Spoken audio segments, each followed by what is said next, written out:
All right, it is time for a tag video.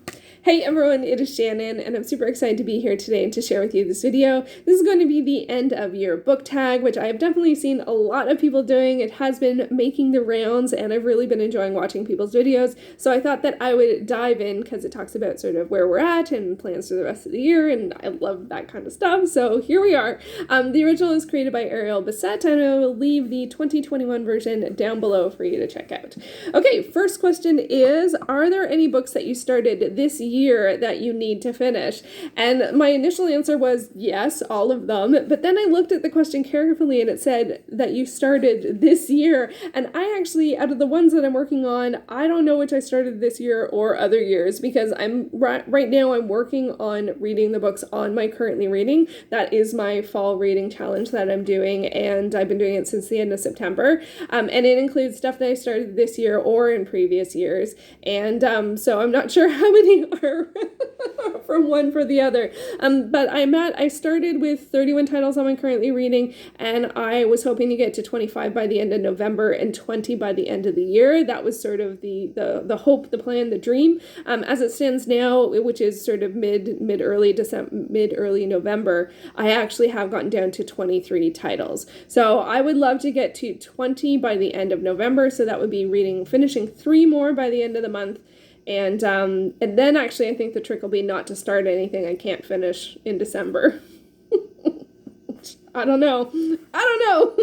So yeah, so I need to finish more books I started, whether it was this year or other years, and then the trick will be not to start anything new that I can't finish quickly. So we'll see how that goes. Fingers crossed. Next up, do you have an autumnal book to transition into the end of the year? Kind of yes, no, maybe. I'm not actually a seasonal reader. That's something that I've really recognized this year, and I'm going to try and be quite firm on going forward, because it just doesn't work for me. I try to start things that are seasonal, and then they just stick on my currently reading, and then I end up reading them at any time of year. So I think next year I'm just gonna not do the seasonal reading. But if you're looking for seasonal reading, I definitely really enjoyed Pumpkinheads, which I read last year. It's set on Halloween, which has now since passed, but it does feel very autumn, like it feels very fall. So it's a really wonderful read for that, and it's a graphic novel and quite a quick read. I did end up reading It's the Great Pumpkin, Charlie Brown, right before Halloween, and that was a lot of fun. I do love Halloween, and this is sort of more, like it was a comics collection, so it didn't take long to read, and I think that's sort of more my pace for anything seasonal, although, as I said, next year I'm going to try not to do anything seasonal reading, because it ends up just staying on my TBR, and then I end up reading Christmas books in the summer, which I actually don't mind, so I think I gotta do like anti-seasonal reading. I don't know. I'm not sure. We'll see how that goes next year.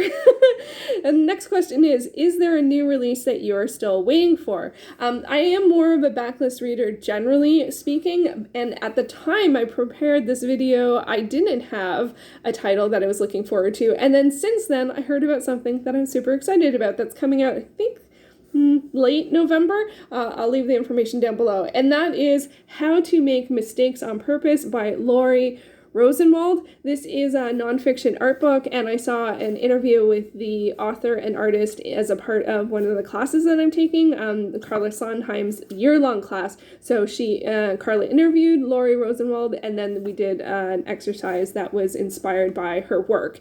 And so this book is based on a class that the author has done, and it's about how to make mistakes on purpose, how to sort of get away from being the fear of the blank page and that kind of thing. So I'm looking forward to it. And because it's based on, I said her class, this says her workshop. So, and it looks amazing. She showed it a little bit during the class, and I am really looking forward to it. Nonfiction art books are one of my favorite types of books, so now I do have something to look forward to, which is awesome. Also, okay, and what else do we have here?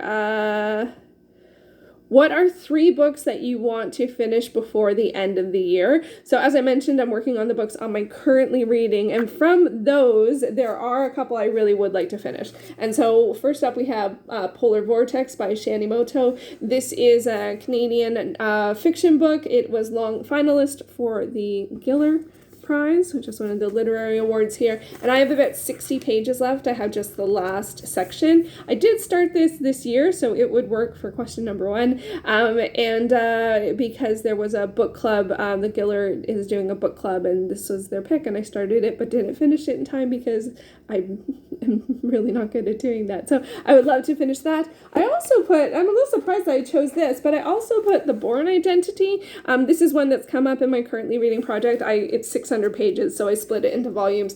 I'm about halfway through. There's my bookmark. I actually am literally halfway through. I'm on page 300 of 599. So I think this one I am really, really enjoying it. It's great. It's just, I'm so curious as to where the last section is going to go. This one is more like, I don't want to carry it into the new year. I started it last fall. I'm not really enjoying it. I have 300 pages left, so I think this one will be a good one to just finish it. Just go for it. It's actually a pretty fast read. It's also a bit one of those tall, narrow titles. It's a little hard to tell without a comparative work, and that's a trade, so it's not the same size. So yeah, and this is one of the oldest books on my Goodreads TBR, so I really would just like to finish it and be done with it. And then the other book that I would really like to finish is If Only They Could Talk by James Herriot. This is the first in the series of All Creatures Great and Small, and I am reading, so it's a memoir. It's actually, I also saw somewhere that it's semi-autobiographical, so I'm not sure if it's a memoir or tales or somewhere in between. I only saw that recently, so I'm not quite sure.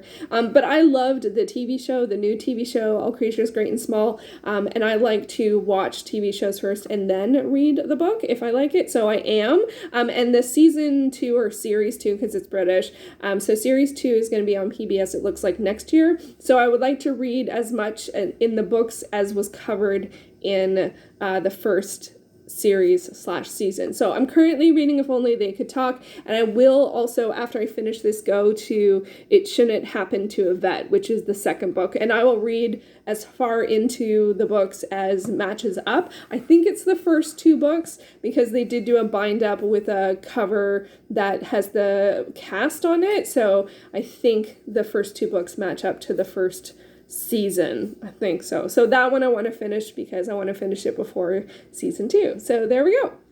Next up, is there a book that you think could still shock you and become your favorite of the year?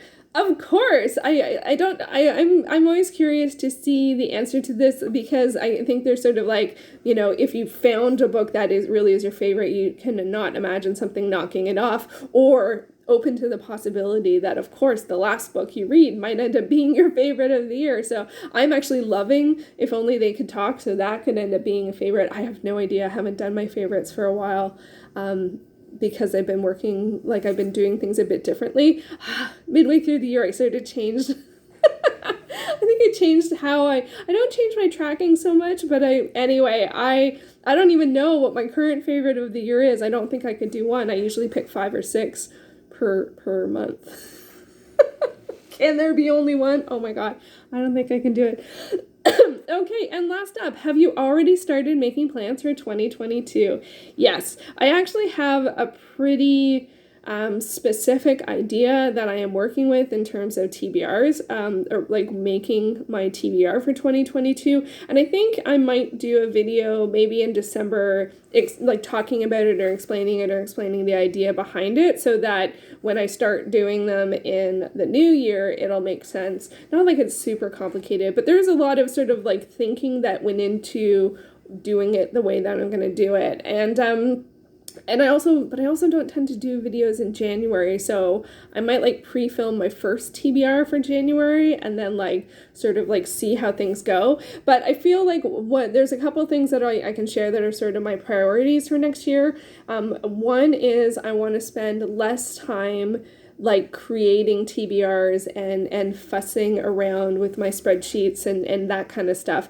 Although it's something that I do enjoy doing, I feel like I spend way too much time on it. So I want my TBR creation to be very fast and very fitted to my goals. So it's going to be very, so it probably will actually take a fair amount of setup, but then I think actually doing my TBRs will be quick. And one of the things that I've enjoyed about doing the Currently Reading project and doing that, my TBRs on videos, is that by the end of my video, I know what I'm reading for the week. So it's very fast. So I think it might be something kind of, it might end up looking something pretty similar to the Currently Reading project, except for that it'll be new reads. And very directed towards the lists that I have been working on or not working on. There's a lot of, I have so many goals, but I think I want to get more geared to the specific titles on the lists that I'm working on. And so that kind of, those kind of priorities, and because it actually hits a lot of priorities. I think I've done really well in terms of like meeting a lot of the goals that I have, but it hasn't been very directed on specific titles from specific lists that I'm working on. So I think I want to hone that in, because those lists are actually, all of the lists that I pick are ones that match my overarching reading priorities. So if I read from the list, I'm automatically working towards my goals. Like, it's not just like I read this book, so I get one from this list. It's also like it actually matches my priorities, which are to increase my reading comprehension, expand my reading horizons, and enjoy my reading, as well as participate in social events. Those are my overarching reading goals. So all of the lists and all of the challenge I create for myself support those goals in some way. So I think that's what I'm going to do, is I'm going to get more onto the list. And then there's a couple of other things I discovered from the Currently Reading project that I'm going to implement because of looking at what I do finish reading versus what I don't finish reading. So I want to encourage myself to be able to finish more works. Not to race through things, but just to set myself up for success. So I do actually have a very, very specific idea of what I'm going to be doing. Let me know if you would like to see a video about that, or if you think it's fair game to just leave it till the actual TBR video. One of my reasons for wanting to do it ahead of time is in case it's, helpful in terms of if other people are looking for ideas on how to structure their TBRs or look at their reading goals. It could be helpful to hear that before the year is done. So let me know your thoughts on that. And so there you go. There is the end of year reading tag. Let me know your thoughts. Do you have like one title that you really do want to finish before the end of the year? And also, of course, have you started making plans for next year? I'm always making plans. One of the first things on my spreadsheet for the new year is like plans for next year. Like it's like, what am I reading this month? Things that I've learned, learnings and realizations throughout the year, and then plans for next year. Those are the three things that I start with every year on my spreadsheet. So my eye is always on the forward thinking, what's coming ahead. So anyway, there you go. There is the end of year book tag, and I hope to see you soon in another video. That didn't make quite much sense. I will be back soon for another video. Thank you so much for watching.